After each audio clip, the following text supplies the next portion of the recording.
Well, this is a rarer sight than Santa Claus riding the Easter Bunny. What's he unboxing? What'd it be? Well, I don't know. Shut up and see. What we got here is a good old-fashioned Cemetery Dance unboxing. These are the first unboxings I did way back when. You could see The Shining. You could see other books that I did. And it's been quiet for a while because Cemetery Dance hasn't lived up to their promises. Well, back in February of 2020, you may remember that as pre-plague, they came out a book called Midnight Under the Big Top. And I bought it. I bought the numbered edition and I bought the lettered edition. And mostly because it was a Josh Malerman story was in there, a novella called Dandy. And I got the numbered edition some time ago. I unboxed it here on this channel. It's beautiful. It's a very nice book, a very great price. It's gone up quite a bit on the secondary market for what it's worth. Beautiful stuff. It's one of Brian James Freeman's last books that he put out when he was working at Cemetery Dance. So that's signed by Brian James Freeman and the two artists, Vincent Chong and Glenn Chadbourne. So the hang-up, the weight on the lettered had to do with the tray case. The tray case went into production and was lost in limbo for quite some time. And you know what? Fast forward to today, September 2022, and here it is. It arrives at my doorstep, and I'm going to show it with you. But first, I'm going to check in with the Magic Duff Bucket. Yes, I am. Yes, I am, sir. What have you got for me, Magic Duff Bucket? Yes, you got me a cup of coffee. Look at that mug. Am I pretending to drink coffee, or am I just plugging my merch? Maybe both. All right, so spoiler alert, I already know there's a big problem with this book, but I'm going to show it to you and walk you through that problem anyway. Because I want you to feel it. I want you to feel the first world struggles of a Cemetery Dance collector. When Cemetery Dance sends a book, it comes in a very nice box. Usually, the post office is very gentle with these boxes. I don't know why. It's not like they're very special boxes, but they always come in with 90-degree angle corners. Like they're all nice and tight. But Cemetery Dance will pack it with paper. So the paper fills the space between the book and the box. That's how they do it. And it usually succeeds. So here it is. The lettered edition, Midnight Under the Big Top. Where are we at? Where are we at? Now, I forgot the price on this book, but I did not pay retail because at the time I was a member of the CDCC, so I had all kinds of discounts and coupons and what have you. But here it is. Nice tray case, in great shape. There's no defect or anything. This tray case looks like a book itself. But no, the book's not this big. So there's the book, the tray case. Very simple enclosure. Bam. Oh, nice. It has like a fabric pad here.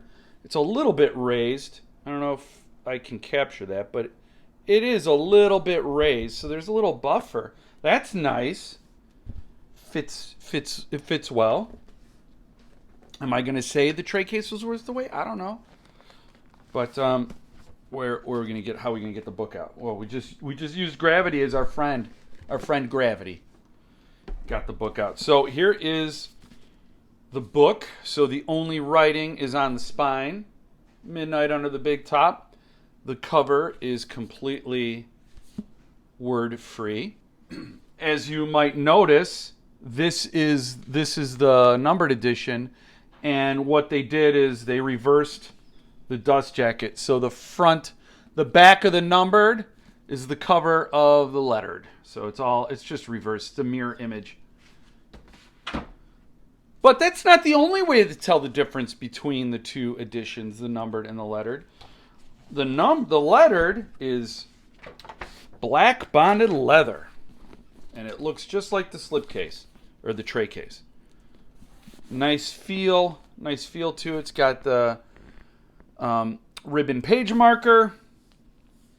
And it has really kind of cool throwback end sheets, end papers. So that's cool. But here is the problem with the lettered edition. The lettered edition, this is the signature sheet in the lettered edition. It is very plain. A little image at the top, which is a cutout of the dust jacket. One signature, Brian James Freeman. And the thing is, on the website, they said the numbered edition would be signed by Brian James Freeman and Glenn Chadbourne, and the lettered would be signed by all three. And they deliver it with just the one signature and no explanation. They didn't come out with a statement before it was sent saying, look, there was some sort of a hang-up and delay, and we couldn't get the two artists to sign. Unfortunately, if you'd like a credit or a refund, we understand. No, nothing. They did not make this aware to any of the customers who waited over 2 years for this book. 2.5 years. I mean, jeez. Just let them discover it for themselves and then talk amongst themselves. That's it. I guess they're thinking there are only 52 people that are going to get the lettered. What are they going to do? Start a war? Yeah, go tell Putin to invade cemetery dance. Go cry to Fox News. So they don't care that they underdeliver. This is the exact same thing they did with Southern Reach Trilogy, where they didn't have the bonus material or anything else, where they pissed off Jeff Vandermeer into flaming them on Twitter and Facebook and didn't respond to it, because why would they respond to it? They just let it go. So now they underdeliver again, and don't say a word. Why? Why would you say anything? I guess I should be happy it saw the light of day at all, because whether it has one signature or three signatures, if I don't have the book, then I'm out the money, right? So I'd rather have the book. And if that's what it took to get the book, fine. But at least tell the customers. That's all I'm saying here. All they had to do was have a little bit of communication and transparency. Explain, why don't you have Vincent Chong and Glenn Chadbourne when they are both signers on this book? There's the signature sheet on the numbered. So you have an elaborate signature page, full page art, 3 signatures, and it feels much more like a limited edition than a book that might be bonded leather with cool end sheets, but that's the signature page. Not cool. So I'm in a quandary. I was hoping to get this book and then sell that one for because it's gone up quite a bit on the secondary market. So yes, greedy capitalism. I was going to sell it. But now that it has the better signature sheet, what do? Do I sell this one? But will I get the same amount of money? It's like a no-win situation, man. Is this worth more because it has such a crappy signature sheet? No. So they devalue their product and then they send it out. I don't know. Kind of a bullshit move. But what are you going to do? What are you going to do? Invade Baltimore? You're going to round up all the other publishers and knock on their door like you're playing a Warriors, like you're Warriors, and you're like, come out and play. We got the baseball freaks with us. Wasn't that one of the gangs in New York during the Warriors? Do you ever see the Warriors? Maybe we'll have a Bruin view with the Warriors. Anyway, so that's it. It is a sad end to another chapter in Cemetery Dance's history. What we saw with Southern Reach Trilogy continues with Midnight Under the Big Top. Lord only knows what awaits Usher's passing, or The Stand, or if they'll ever do Pet Sematary. Maybe they need Stephen King to take Richard Chizmar down to the other world and have him go backwards on the sundial. If you're reading fairy tale, you know what I'm talking about. That's it. So I'll give you the all clear when it's okay to buy from Cemetery Dance. Right now, there's a book you can buy from them, 2 books. You can buy Sallow Bend by Alan Baxter, and then you could pre-order Gothic from Philip Fracassi via Cemetery Dance. Then you have Beef Daddy's thumbs up of approval. Beef Daddy, 2 thumbs ups. 1 from the Skull Ring hand. So, thumbs up to order Gothic or Sallow Bend from Cemetery Dance. Other than that, just wait. Just wait till it's actually being shipped. And stay off their eBay auctions. Just when I thought this whole saga couldn't get any stupider, Cemetery Dance posts an update on their website. They updated the product page with this note about why you weren't getting what was promised. There was no email blast to all the customers who bought the lettered edition explaining their situation. There was no post on their Facebook page or in any other, not even on their own Cemetery Dance forum, did they come clean and say, this is why this happened. We are so sorry. We should have told the customers before it was shipped. Nope, none of that. It was just quietly posted to the product page. And if you happen to stumble upon it and read it, then you were given an explanation. And somebody did. Sean Lynch went there and saw the updated information. I, of course, have the 2 screen grabs that demonstrate the difference and how they added it. But what kind of bullshit is that? Like, seriously. At least tell the people who paid you the money that you didn't deliver what they paid for. Don't just plop it on the product page and say, well, I'm all done. You read it, you don't. Send it back, you don't. That is absolute abysmal customer service. Here's a comparison. Suntup had a major hang-up on a quality issue with Hex across all editions, artist, numbered, and lettered. And it was delaying the publication of that book by at least 6 months.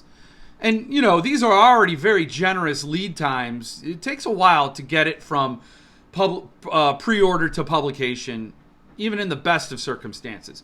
So they had to tack on another 6 months to fix that quality issue, which they caught before it was bound, which was a great thing, right? I like to have quality assurance, but they were transparent. Paul Suntup was transparent every step of the way, saying, this is why it's not out. This is what happened. I am so sorry, and etc. And keeping people in the loop. Well, he just said recently they updated the readers and said, or the collectors, the customers, telling them, you know what? Because you've been so patient, we were able to bake in a nice surprise and a nice upgrade to the edition. He didn't say what it was, but it could be a signature from Thomas Oldehuvelt. It could be an additional art piece. Who knows? Who knows? But the point is, when he came up across a delay that he thought was unreasonable, he tried to, number 1, be as transparent as possible. Number 2, do what he could to reward the people for waiting. Cemetery Dance is the complete opposite. They have delays. They publish more excuses than books. And then when they're late, they send out something that's less than what they promised, and they don't offer any explanation. Did Richard Chismar go on a retreat with Barry Hoffman from Gauntlet? Because that's the same sort of bullshit that Gauntlet does, that now Cemetery Dance is doing. It's like a plague over there in Baltimore, isn't it? I don't know.